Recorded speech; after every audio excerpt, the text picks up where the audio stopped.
الكريم شكري مصطفى عضو المكتب الوطني للجان العمالية المغربية، المنسق الوطني لقطاع الصحافة بالنقابة. أولا في هذا اليوم نقف إجلالا للتأسيس تأسيس هذا النقابة،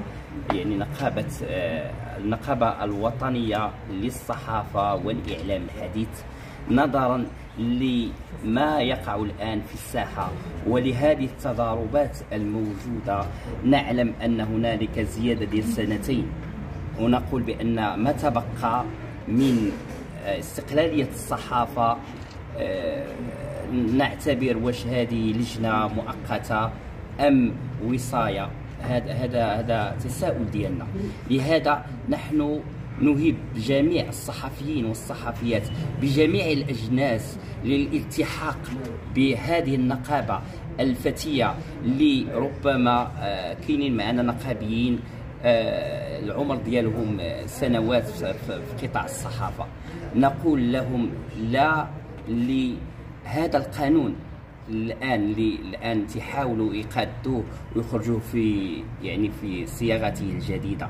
هناك قطاع الصحافة فيه مجموعة ديال الأجناس، كاين المعاون، كاين الصحفي، كاين المراسل، كاين المصور، كاين التقني. هاد الناس كلهم خصهم يضبطهم القانون.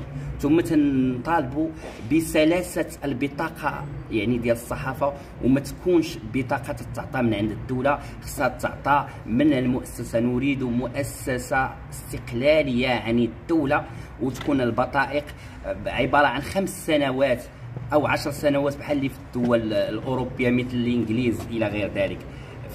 فهمتي؟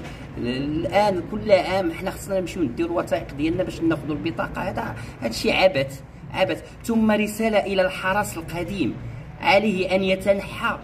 هذا الحرس القديم خصهم يمشيو في حالتهم، لان باقي عندهم وجه قاصح باش يوقفوا للصحفيين، لان ما داروا الصحافه والو وما قدموا لها الا الويلات. ونحن الان سنتين اخرى من اجل الهيكله، ربما يقدروا عاوتاني يمرروا سنتين اخرى ونوليو في الوصايه. وشكرا.